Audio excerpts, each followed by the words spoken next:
Hi friends, it's Zara Durrani. Welcome back to On Location Vancouver. What an incredible day to be here in downtown Vancouver to celebrate the opening ceremony of the 2026 Milano Cortina Winter Olympics. As you can see behind me, it's the Olympic Cauldron that got lit today. We were joined by some Canadian athletes, including Nathan Clement, Paralympian, who brought home a medal from Paris 2024 Olympics.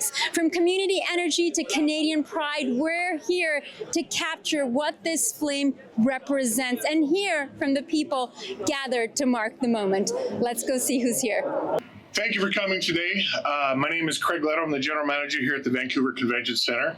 It's an honor to be with you. Please join me in the singing of O Canada. O Canada, our home and native land, true patriot love in all of us command. With glowing hearts we see thee rise, the true north strong and free. From far and wide, O Canada, we stand on guard for thee.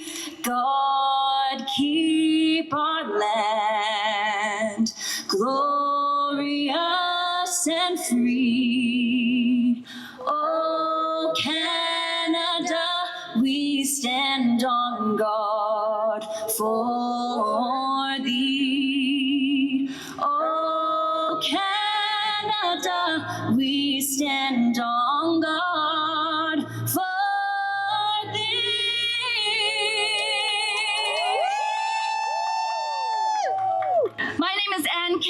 and I'm the Minister for Tourism, Arts, Culture, and Sport. And beside is my colleague, who is the Minister of State for Community Safety and Integrated Services, Terry Young. And we bring greetings on behalf of the province. I also want to recognize that I am very humbled to be here, serving the citizens of British Columbia on the traditional and unceded territories of the Musqueam, Squamish, and Tsleil-Waututh.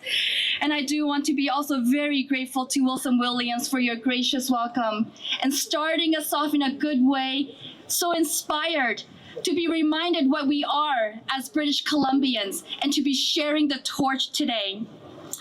And as well, I would be remiss if I didn't really recognize Elizabeth and her beautiful voice, Elizabeth.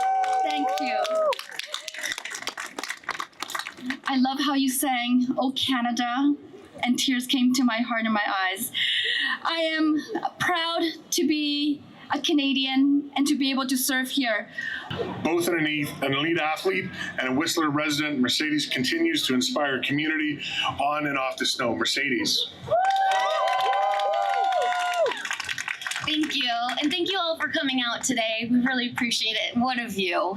I'm really proud to be here on behalf of the athletes, all Olympians that are past, present, and potentially future.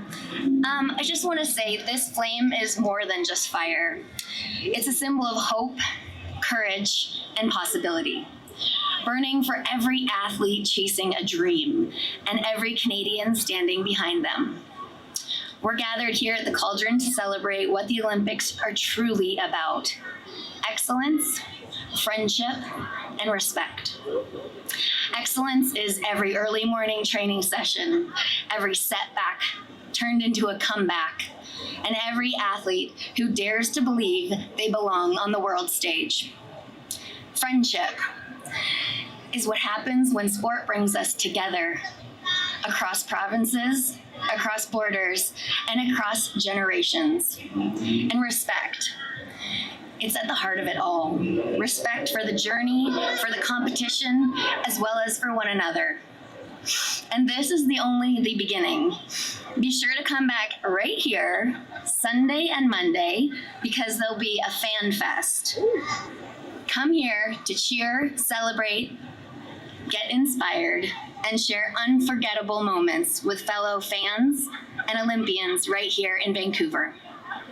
What a way to come together right here with the flame as our light to celebrate and rally behind Team Canada. Go Canada, go. Nathan is an accomplished para-cyclist and para-swimmer who's represented Canada at both the Rio and Paris Games, Paralympic Games. He's no stranger to these celebrations. We're fortunate to have Nathan join us again. He joined us up here, I think it was for the Paris Olympic Cauldron lighting. And then went on to compete and then went on to do very, very well as well. And very well means a silver medal for Canada. Nathan is a proud local athlete, training right here in our community as both a para-swimmer and a para-cyclist. Please give a big round of applause for Nathan Clements.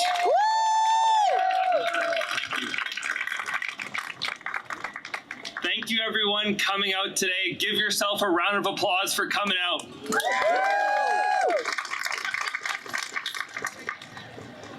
I am a kid of the Vancouver 2010 Olympic and Paralympic Games. I am a kid that got to witness this cauldron come alive in a celebration in 2010. I am a kid that got to hug strangers when Alexander Bilodeau hugged his brother when he won gold in 2010. I am a kid that cried my eyes out when Joannie Rochette showed grace, resilience, and heart as she skated. I was a kid that ran down my street when the women's hockey team and the men's hockey team won gold in 2010.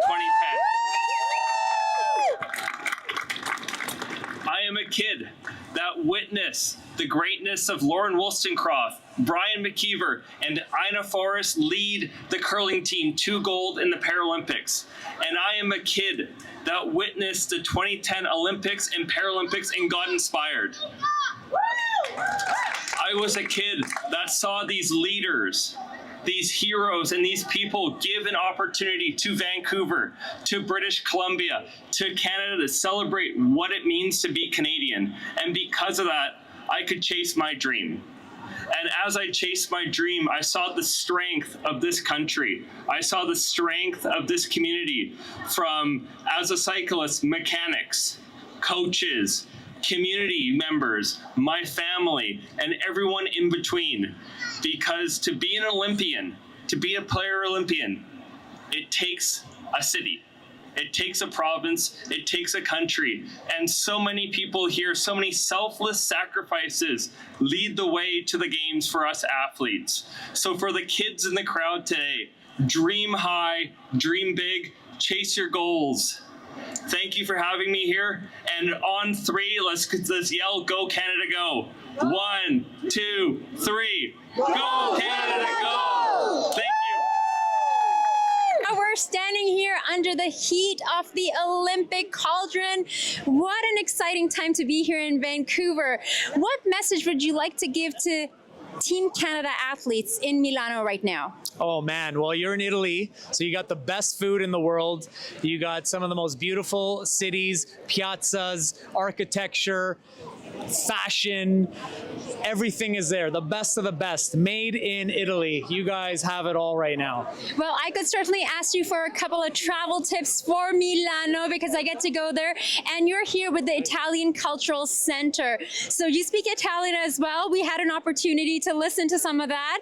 Can you say some Italian to the Canadian athletes? Speak some Italian. Buona giornata a tutti, Forza Canada, Forza Italia, spero che vinciamo loro. Incredible. What does a moment like this represent in your own journey here in Canada? It represents a lot. I mean, you think back to the 2010 Olympics, that was some of the best 2 weeks of my life. The energy here in the city, the fun that we had.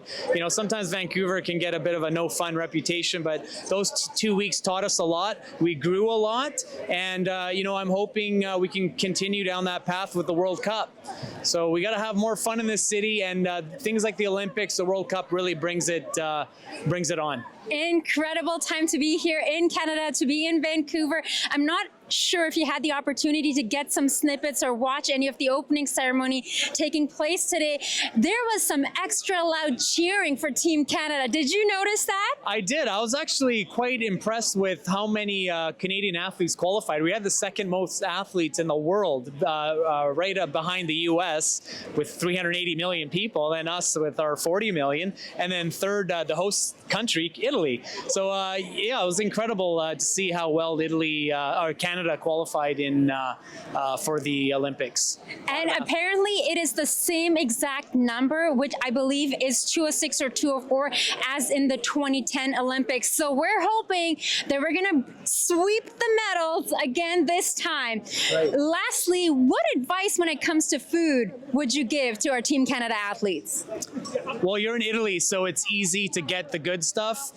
When you're here, you gotta be in Vancouver. You gotta be careful with Italian products because they have an Italian name on a flag, and maybe they're not made in Italy. They try to trick you because they make you think that it's an Italian product, but it's not.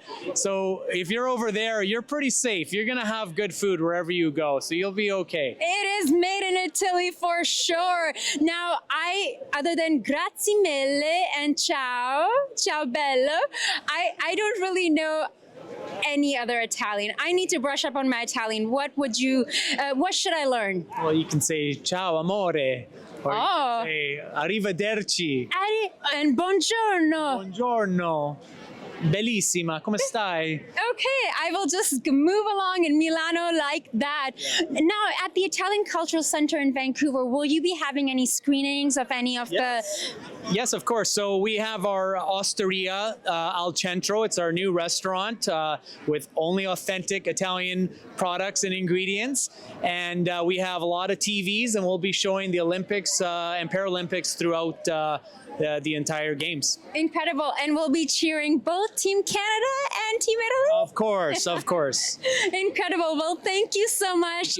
Thank you for taking the time, and go Canada, go! Forza Italia, Forza Canada. You heard it right here. Thank you so much. Thanks. Craig, thank you so much for welcoming us. Like, what an atmosphere.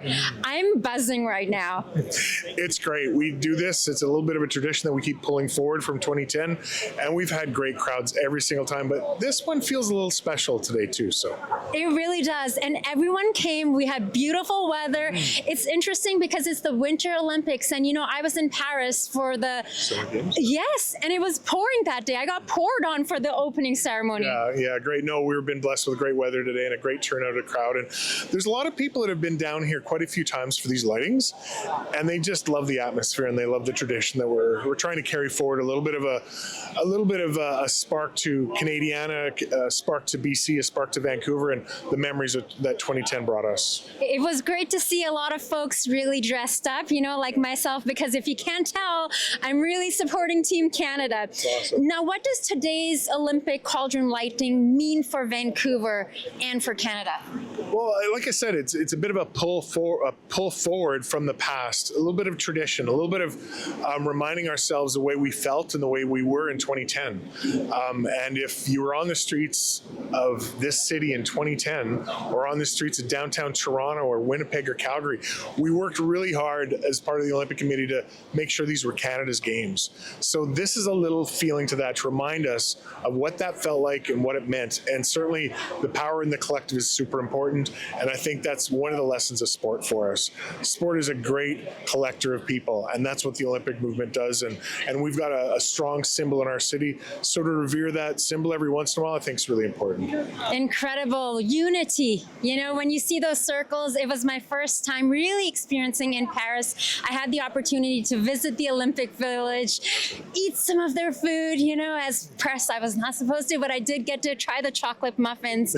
But, you know, days like today, when our athletes who are representing Team Canada, when they watch this, it makes them feel loved, you know, because I know they're wearing the maple leafs, representing Canada, years of practice. But when they see moments like this, that everyone coming together, cheering them on, whether we know them or not, they can feel that energy. Now, I heard, other than tonight, we're going to have fan zones. Tell us about the fan zones. We are. The Canadian Olympic Committee is putting on the fan zone down here on the February 15th and 16th. So it'll be just such a great family atmosphere to celebrate the Olympics, celebrate the Italian Games, and have some activities and watch some activities at the Games as well. Or we'll have a big screen up.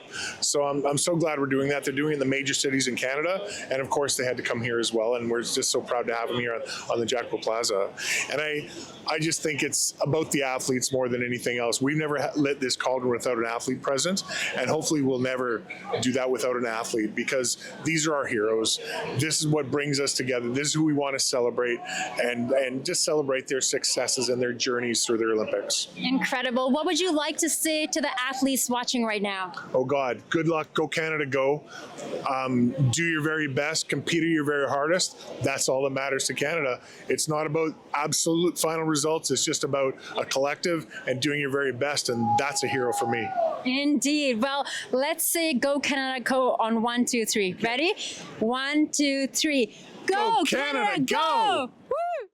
All right, guys. Well, if you can't tell, we're here supporting Team Canada. I'm Zara Durrani. We're here in downtown Vancouver at the Jack Pool Plaza, and I'm just a little bit excited because today is February the 6th. It is the day of the opening ceremony of the Milano Cortina Winter Olympics, and joining me is Paralympian Nathan Clement.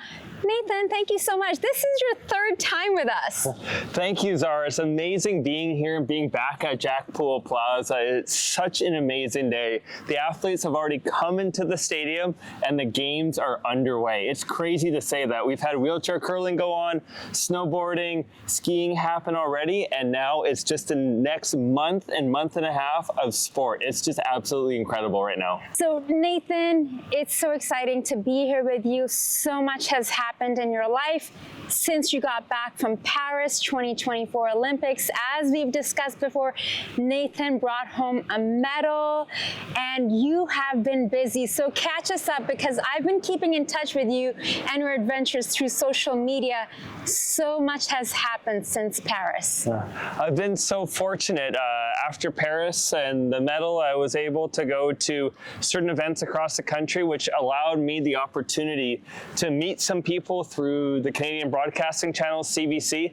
And then I was fortunate enough to get a role with CBC coming up for the Milano Cortina Paralympic Games, where I'm going to be an analyst and commenter for them. But I've been able to cover the Invictus Games last year and seeing you around the city with the One Ability Games launch, which just happened earlier this week. So it's been a really busy time, but also a really exciting time celebrating friends, teammates, and just Paralympic athletes around the world. Indeed, and you're a big part of so many individuals like myself learning more about the importance of accessibility and the importance of supporting Canadian Paralympic team. And thanks to you, I'm now connected to Leo Samarelli, who will now be going to represent Canada in Milano Cortina. So we get a chance to sit down and have a little chit chat before he flies to Milan. So we're here in downtown Vancouver by the Olympic Cauldron. We're going to have a lighting ceremony here, which you're a part of. Tell us what's happening today. Yeah, so every year that the games take place, whether it's summer or winter, Vancouver, as a former Olympic and Paralympic site, launches their Cauldron as a symbolism and honor of the games taking place in whatever city is taking place. And since Milano Cortina kicked off today, Vancouver is going to be lighting the Cauldron from 4 to 6 o'clock. So people down here are going to be able to see the Cauldron lit with a beautiful sunset glow. I'm curious, have you thought of what memories standing here today are going to come up for you? Because the last time you were here, we were speaking, you were part of the opening ceremony taking place while the opening ceremony was happening in Paris. That was just before you flew to Paris. And this time you're standing here as a silver medalist, and so much has happened in the last few years. What emotions are coming up for you? There's a lot of emotions, and I'm fortunate enough to speak today, and very much a part of my speech and a part of my sporting history is the impact of the Vancouver 2010 Olympics and Paralympics. And really curating my speech, I was thinking back on so many memories because I was fortunate enough to be a volunteer during the Vancouver 2010 Olympics in my local community center in West Vancouver, and just thinking about celebrating the gold medals we won, whether it was Alex Bilodeau in freestyle skiing, or even watching Sidney Crosby score the golden goal in hockey. And so many memories have come up and so many emotions, and now to be in a position where I get to celebrate these athletes when the Paralympics come around starting March 6th, it's so special, and it really is a full circle experience, as Paris was my second games, but in a new sport. So it very much felt like I was a rookie again. I was a Paralympic debutante. And just to be a part of that experience is so special. And be here today to celebrate the Olympians about to kick off, about to descend down the hill, and about to hit the ice. I'm so excited for, but also give a little teaser, a little excitement to the Paralympics, which are just under a month away now. For people who may be meeting you for the first time, I'd be curious if you could share with us, how did you enter sport? So my Paralympic journey began July 6, 1997, when I suffered a stroke at the age of 2. And as a kid growing up, I was very tentative about really putting myself out there, and I kind of shied away from a lot of opportunities. And I was involved in adaptive skiing, even in adaptive sailing for a while, but I always went back into my cocoon, went back into my shell, till my sister and my brother started to get involved in sports. And I would be going to their different events. I'd be going to my brother's hockey games, my brother's soccer games, my sister's gymnastics events, and I would watch. And eventually I asked my parents, hey, can I give this a try? And I remember they were excited that I wanted to do it. And that first practice I was a part of as a soccer player, I could barely run. I could barely kick a soccer ball. And I was on a field with, already at that age, guys that you could tell who were going to be amazing athletes. And a couple of my teammates my first year actually went on to play in the NHL. Just the caliber of these athletes was exceptional, and there I was. And we even have a photo of me halfway across the field while everyone was at the goal line, already done the drill, just waiting for me to finish. And as that first practice ended, my coach called me and my parents over, and we thought we were going to have that conversation of, hey, Nathan, it was great you showed up, but this isn't really the team for you. However, that man, John Lucky, pulled me aside and said, Nathan, you did a great job today. I want you to work on your ball control. I'll see you next Tuesday. And just that little spark of hope, that little spark of belief that he gave me, and that guidance that he gave me throughout that season, because he taught me, doesn't matter if you're the most fast, the strongest, the most talented, doesn't matter if you're not none of those things. All you can be at the end of the day is the hardest worker, and that's going to set you apart. And that was something I took a lot of pride in. And with that work ethic, but also with support of so many mentors, coaches, and my parents, I was able to qualify for Rio in 2016. And then after Rio, I suffered a knee injury and actually retired from sport, thinking I was done with competitive sport for the rest of my life. But in a unique and wild way, I biked across BC, and as I was coming towards the end, I felt that competitive fire come back to me, come back alive. And before I knew it, I wanted to try bike racing. And lucky enough, I was able to qualify for Paris in 2024. And now I get to train, I get to compete in cycling every day of my life. And I'm so lucky. Not just training, but you're inspiring so many individuals. Like we were at the One Ability Games Media Advisory Day, Media Day on Monday. And there's so many folks, so many kids I can imagine who look up to you, who want to say, hey, one day I want to do what Nathan is doing. I want to go to the Olympics. I want to bring home a medal. I want to push myself. Tell us about your involvement with One Ability Games. I'm fortunate enough to be an athlete ambassador for them, as the team there is absolutely amazing. Former Paralympians involved, many great athletes, really giving an opportunity for youth to try sport, youth to be a part of a community, and just celebrate the possibility that sport, togetherness, and friendship can bring. And that's what I hope to bring, what I hope to be involved with them for, because it's an amazing group of people, and just giving that power to kids, giving that power to families goes so far. That hope becomes contagious, and you never know what's possible after that. Maybe Paralympics, maybe medals, but at the end of the day, what's most important is them becoming friends, being confident, and following the path they want to do at the end of the day. And I'm just so lucky to have any involvement with the One Ability Games. Incredible. I'm so grateful I got to be there that day.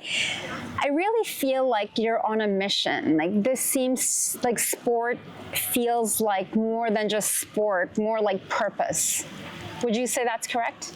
I would say so. I'm so lucky. Sport gave me direction. Sport gave me that hope I just talked about earlier, and that belief in possibility. As motion, movement is my language, is my ability to get around, my ability to see the world. And I've been so lucky because of sport. I've had great opportunities, and even led to this chance with CBC, and just led to that confidence, because I was a kid who was never supposed to walk, talk, read, or write, but here I am biking, here I am about to go on TV, and that purpose can become contagious. And just giving that hope, giving that belief to families, and really giving parasport and adaptive sport the recognition they deserve, and setting up a better future for kids and youth now, or even generations not Paralympians yet, or not athletes yet, that chance to not have to worry about the same barriers, the same hurdles a lot of us have to go through at this moment.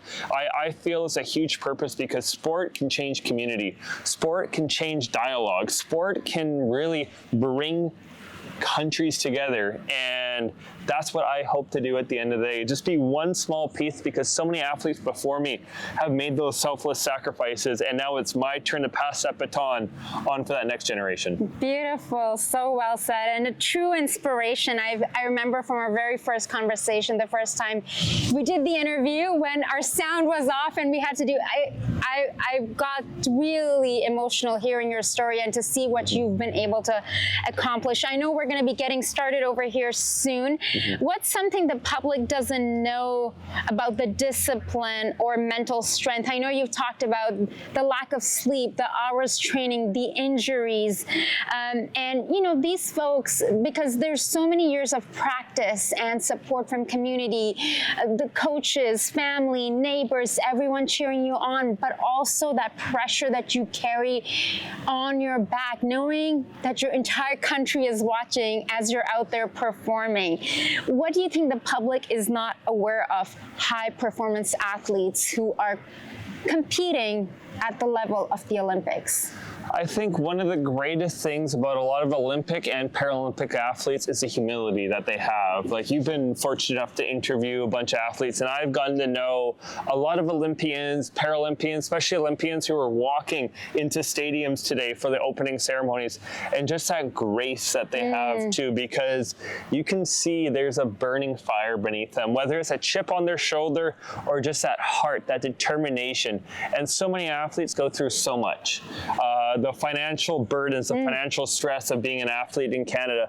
I understand sport is a privilege. Sport is a gift at the end of the day, but the financial burden that sport costs, from team fees, travel, just these opportunities, it can be a lot, but every athlete is out there for each other. Every athlete goes into situations with that humility, with that grace, but also that love and appreciation. I think that's the biggest thing that I want people to know, is don't be afraid to start a conversation with someone that you can tell is an Olympian or a Paralympian, because they want to introduce you to their world. They want to tell their story or their teammates' stories or someone they look up to in that sport to grow their sport and really bring it to that forefront so they can have future generations with that opportunity to really succeed and really strive in the future. I know you have to get going today. Not only you're speaking, you're also a torchbearer.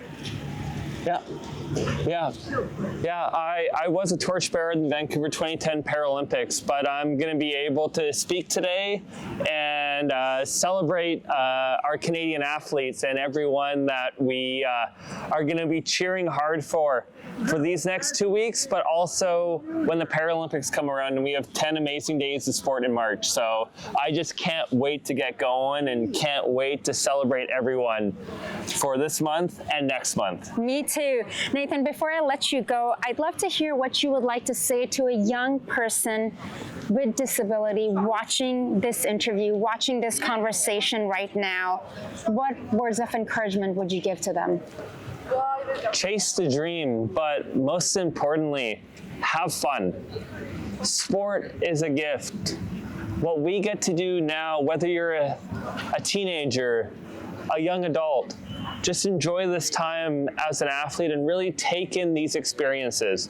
Have fun, ask the questions, and if you see a Paralympian, if you see an athlete, don't be afraid of having a conversation, because we would love to talk to you. We would love to speak with you and hear your journey, hear your background, and help you chase your dreams, chase your goals, because at the end of the day, we're here all to support each other, and so many people have supported us in our own journey, and we want to give back. We want to help you reach your heights, your possibility, your potential, and just to have a dream, have a goal, or just want to be active.